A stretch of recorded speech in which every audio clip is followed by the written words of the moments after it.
In today's story, the victim's disappearance impacted her sister so much that she was driven to work hard and one day become the lead detective on the case.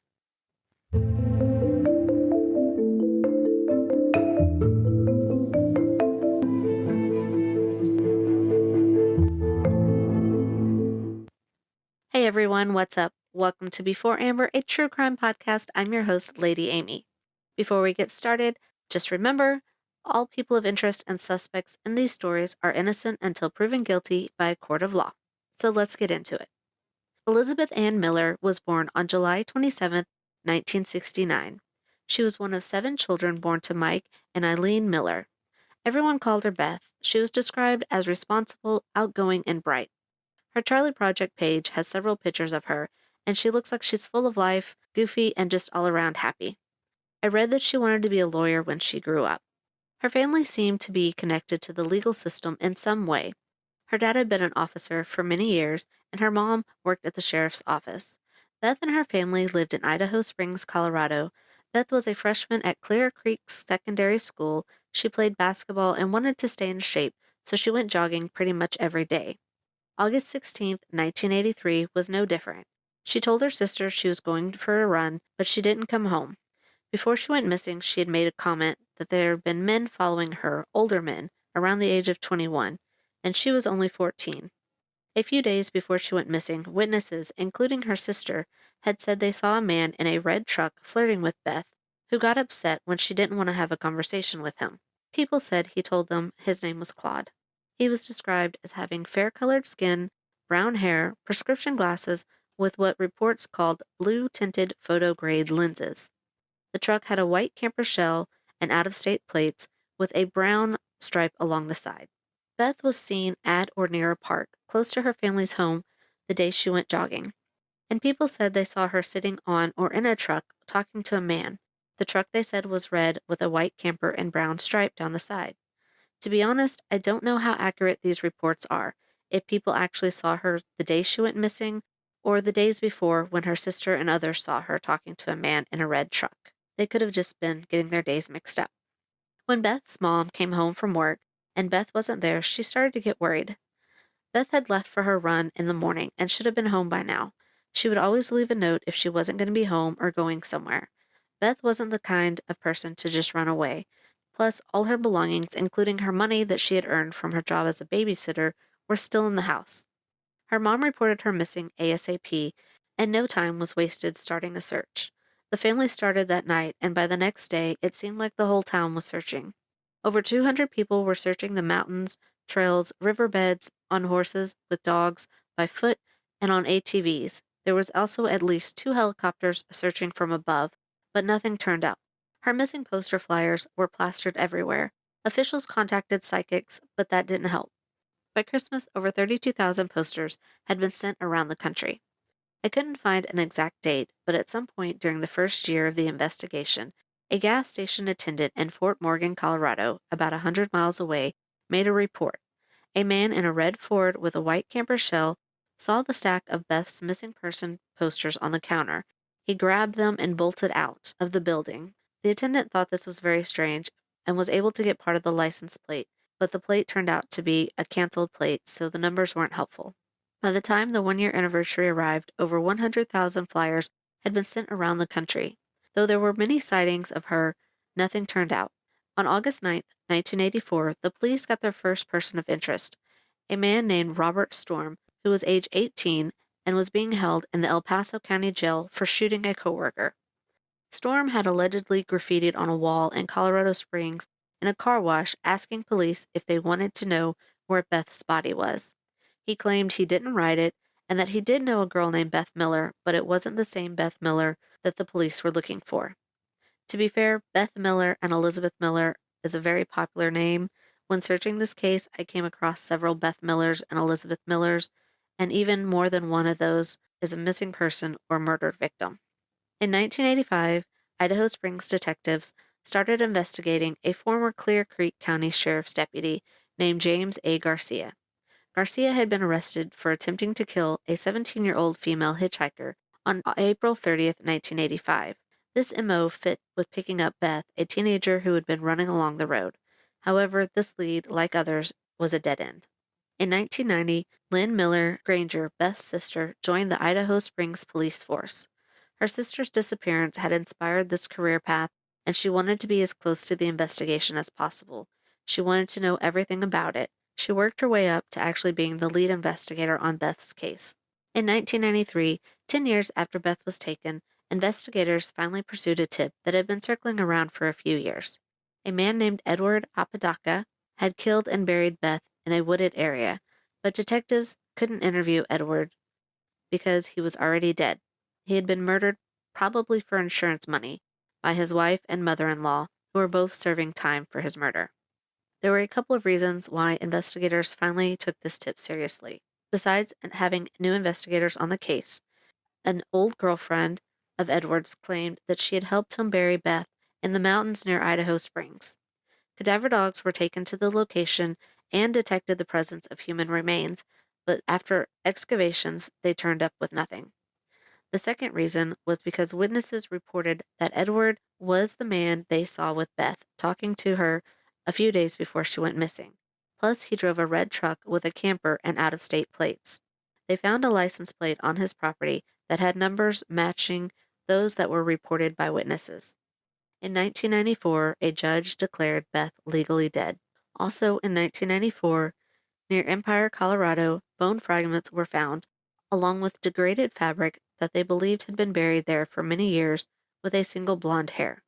To this day, the bone fragment hasn't been able to be proven or disproven to be human. One article said that the hair was sent off to FBI in 2004 for DNA testing, but I couldn't find that those results were ever made public. In 1995, there was some hope that came to the family. A woman in Florida had come forward saying that she was Beth. She must have had a lot of similar features because the family went to meet her, but as it turned out, she was not Beth. She did resemble her a lot.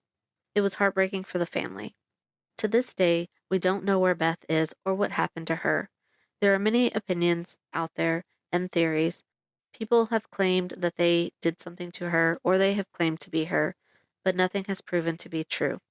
Beth's sister is now retired after spending many years on her case. She feels that they have been so close so many times over the years, but the case just wasn't handled properly in the beginning, and that hurt the case and will probably never be able to be solved. She is one of many that believe that Edward Apodaca committed the crime.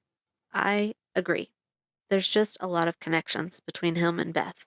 If the case had been handled differently in the beginning and the tip followed up sooner, we might have had a different outcome. Beth is very missed by her family, and I hope someday that they will get the closure they have longed for so long.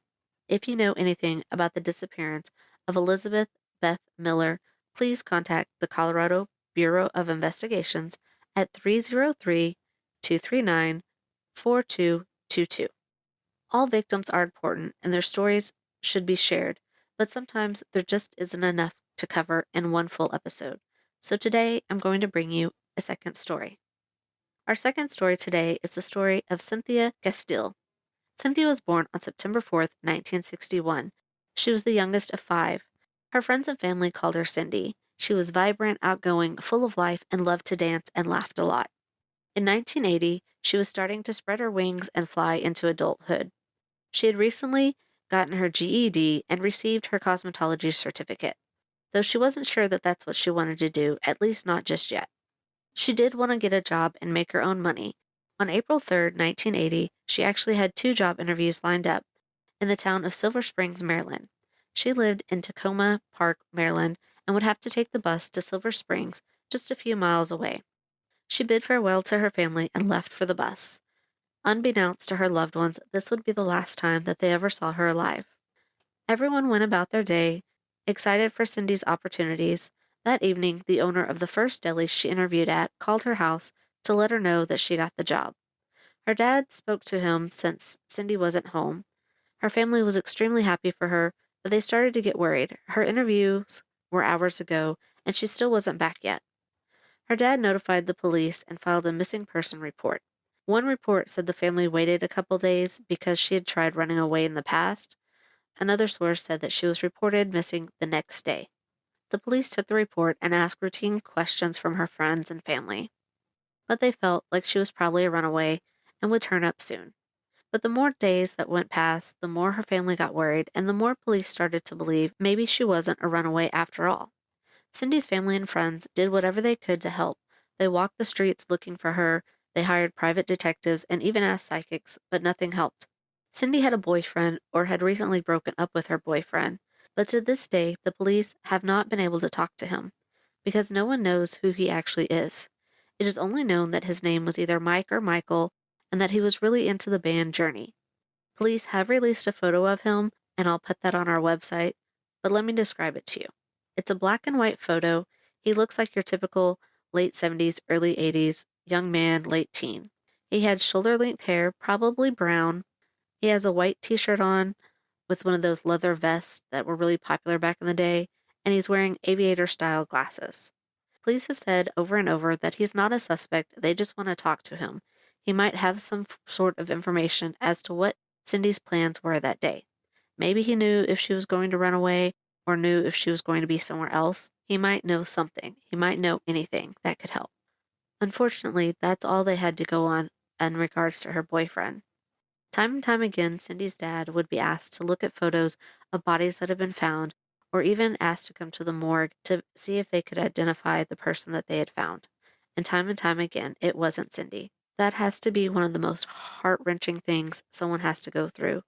You're already in pain and constant anxiety over missing someone you love and not knowing where they are, and then on top of that, being asked to look at gruesome photos of someone you may or may not know. Years came and went, and Cindy's case became cold and began to build up dust on shelves, getting looked at every now and then by a new pair of eyes, but there just wasn't anything to go on. Cindy's dad passed away in 2001, and her mom had passed away in 1993. Both of them never stopped looking for Cindy. After their parents passed away, her siblings kept the search going and continued contact with the police. In 2011, Cindy's brother was contacted. Police told them that remains had been found and that they would like a DNA sample from the family to see if maybe it was Cindy. Some of her siblings went straight away to give a sample, and they were told that it would only take a couple weeks. Weeks went by, months went by, a year went by, and finally, about a year and a half after they gave their DNA, the results were back. The remains were not Cindy, but other remains were Cindy's. Back in February of 1982, almost 2 years after Cindy went missing from Silver Springs, Maryland, a hiker was hiking in a place called Bull Run Mountain, an area in Virginia, about 55 miles from Silver Spring, Maryland, when they came across a skeleton. The Prince William County Police were handling the Jane Doe case. They found some articles of clothing with the body, but that was all. There was no ID or anything that could help ID her. The clothes found might have been able to help ID her if Cindy's family had known about them ahead of time, but police really didn't communicate much back then. The Prince William County Police had no idea that Cindy was missing, and since she had no car to get that far away, no one put two and two together. So the skeleton simply became known as the Prince William County Jane Doe. In 2001, the police of Prince William County put Jane Doe's DNA into a national database and waited. Cindy's siblings gave their DNA to match another Jane Doe, but instead matched up with the Prince William County Jane Doe. Her family was shocked, relieved, but also heartbroken. Her brother Peter said, quote, 22 years ago, she walked out of the house, never to be seen again. From then until now, we were always hopeful that somehow Cindy would come back to us. The hope is now gone, and our hearts are broken. End quote. Now Cindy's case is no longer a missing persons case, but a homicide. Police at first didn't say, but with time it has come out that there were signs that Cindy may have been stabbed. Whether that is the full cause of death, we'll never know since it was just her skeleton that was found. With Cindy getting her identification back, new life was brought into her case, but it's been over 10 years since she was identified, and the police are no closer to finding out what happened to her or who did it. Cindy deserves justice, and if you know anything about the disappearance and murder of Cindy, or if you are or know who Mike or Michael is, please reach out to police. You can contact them at 703-670-3700. You can remain anonymous, and there is at this time still a $1,000 cash reward available. That's all for our stories today. Thank you so much for listening. If you don't already, please like, follow, or subscribe, depending on how you listen. Please leave a 5-star review, as it really does help the podcast grow. If you have a case you want us to cover, send an email to beforeamberpod@gmail.com. You can also follow the show across all social media at Before Amber Pod. There's also now a Before Amber group, not just page, on Facebook where you can interact more. We will be back in 2 weeks to remember someone else. Until next time, thanks for listening. Later. All sources are listed in our show notes, but some of the sources for today's cases are newspapers.com, thecharlieproject.org, foxnews.com, the Denver Post, 9news.com, the Washington Post, and NBCWashington.com. Thanks again for listening. Later.